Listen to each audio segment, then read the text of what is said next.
Picture this. You are 10 years old, and you have never had a home that kept you. Not really. Not in the way that counts. You have had houses. You have had beds. You have had adults who said they wanted you, and then, for reasons you were too young to fully understand, they didn't. Or couldn't. Or wouldn't. And each time that happened, you packed whatever fit into a bag, and you moved again. And somewhere along the way, without anyone saying it out loud, you started to wonder if the problem was you. That is the world Andrew lived in before he was 10 years old. 2 failed adoptions. A life spent mostly in foster care. A kid who had every reason to stop believing that anyone would ever choose him for keeps. And then he met Jack. It happened in Nashville. 2 10-year-old boys who just clicked. The kind of friendship that doesn't need much explanation because you've probably felt it yourself at some point, where you meet someone and something just fits. Where being around them feels easier than not being around them. Jack and Andrew became inseparable almost immediately. And what started as a friendship between 2 kids quickly grew into something larger. Andrew began spending time at Jack's family home. First occasionally. Then regularly. Then every single day. He ate meals there. He spent the night. He sat at their table, watched their television, played in their yard, and slowly, probably without anyone naming it while it was happening, became part of the rhythm of that household. Jack's parents, Kevin and Dominique, welcomed him in. Not as an obligation. Not out of pity. Just as a kid who was there, and who belonged there, and who made their home fuller by being in it. Now think about what that must have felt like for Andrew. A child who had been through 2 adoptions that didn't hold. A child who had spent years in a system that, despite the best efforts of many people within it, is not designed to make children feel permanently wanted.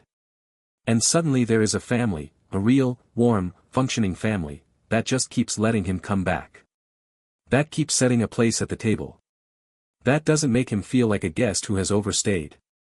Researchers who study attachment in children have a term for what Andrew was likely experiencing during this period. They call it earned security.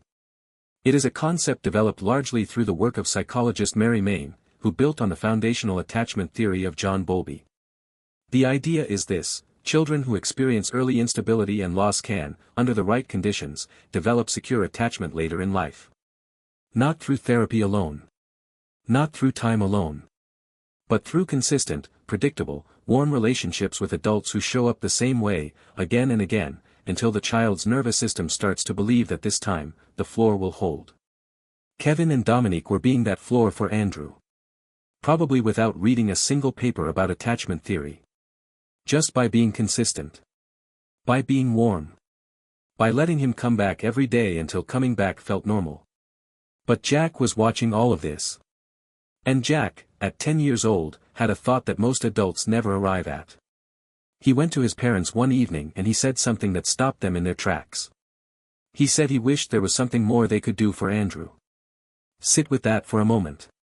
A 10-year-old boy looked at his best friend's situation, at the foster care, the failed adoptions, the impermanence that had defined Andrew's entire life, and instead of accepting it as simply the way things were, he asked if there was something more that could be done. That kind of thinking is rarer than it should be. Most people, most of the time, accept the circumstances of the people around them as fixed. We see someone struggling and we feel compassion, and then we go home and we live our lives. We don't ask if there is something more. We don't press past the feeling into the question of what action might be possible.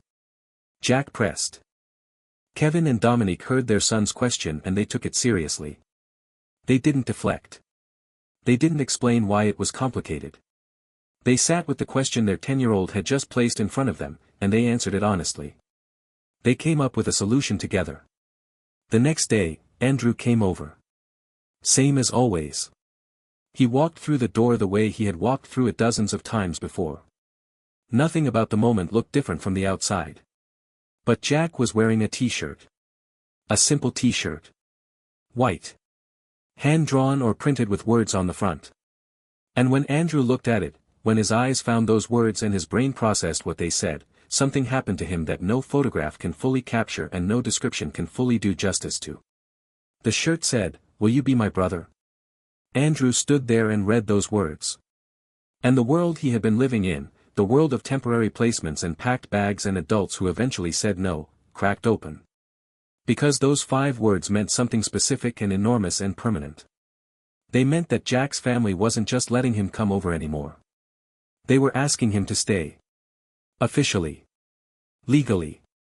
Forever. They were going to adopt Andrew. The moment Andrew understood what he was reading, the expression on his face became the kind of thing that stays with you. Not just surprise.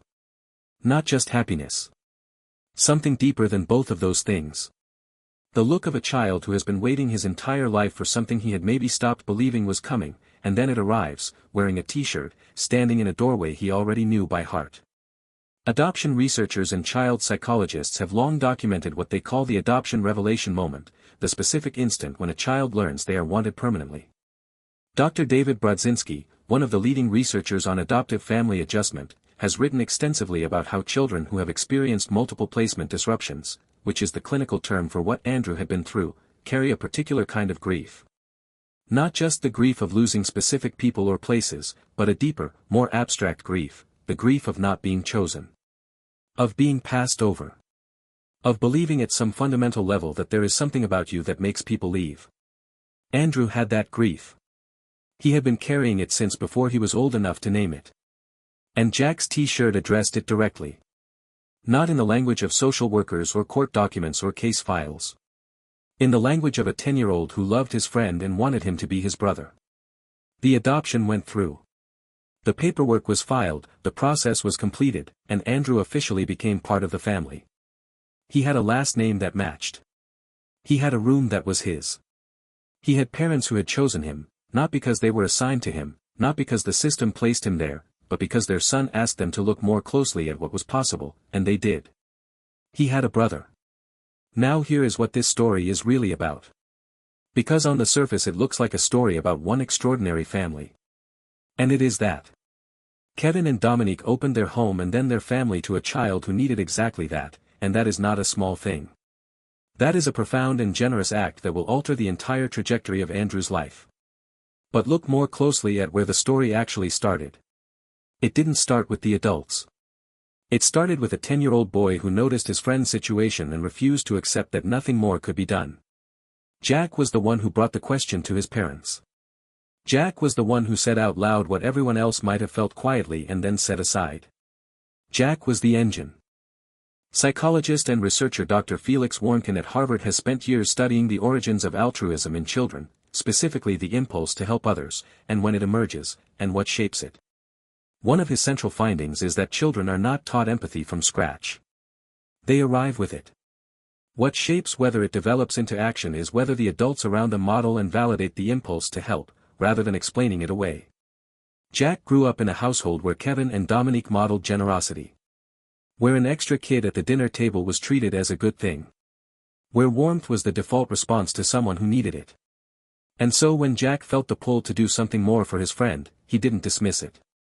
He brought it to his parents. Because he had learned that when you feel that pull, you follow it. And his parents listened. And they acted. That chain, child notices, child speaks, adults listen, family acts, is so simple it almost sounds obvious.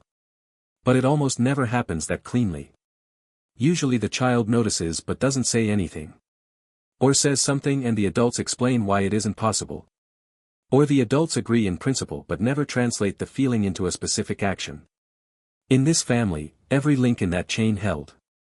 Think about the children in your own life. The ones who come around your house all the time.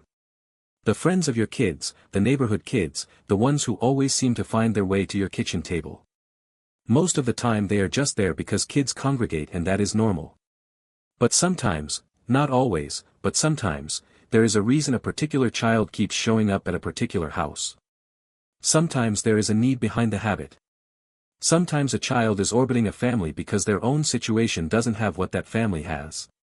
Warmth. Stability. A table that is set for whoever shows up. You may not be in a position to adopt. Not everyone is, and the process is long and complicated and genuinely difficult. But Kevin and Dominique's story is not only a story about adoption. It is a story about paying attention to the children who keep showing up. About listening when your own child says there might be something more you could do.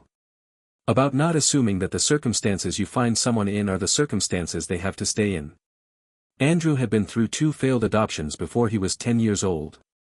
The system had tried to find him permanence twice, and twice it hadn't held. And then a boy named Jack wore a t-shirt.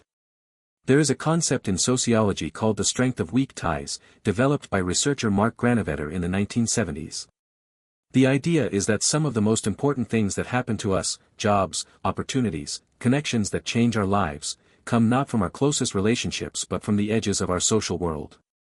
From acquaintances and neighbors and people we know loosely, who connect us to something we couldn't have reached on our own. Andrew's connection to Jack looked, at the start, like a weak tie. 2 kids who met and got along. Nothing formal. Nothing permanent. Just a friendship. That weak tie became a family. There is no formula for this. No policy that produces it. No system that guarantees it. It happened because a family paid attention, because a child asked a question, and because the adults around him took the question seriously enough to answer it with action. Andrew is not in foster care anymore. He is not waiting to be chosen. He is not packing a bag and wondering what comes next. He has a brother who thought he was worth fighting for. And tonight, he will sleep in a room that is his, in a house that is his, with a family that chose him, because a 10-year-old boy noticed that his best friend deserved something more, and refused to stay quiet about it. Picture this. You are 10 years old, and you have never had a home that kept you. Until now. Changing the way we see people, one story at a time. Every week I share powerful true stories, human psychology, and life-changing lessons that challenge the way we think about conflict, connection, and what it means to be human. If you enjoy stories that make you think deeper, feel more, and see the world differently, you're in the right place. Like if this story moved you. Comment your thoughts below. What would you have done? Share this with someone who needs this reminder. Subscribe for more stories that stay with you long after the video ends.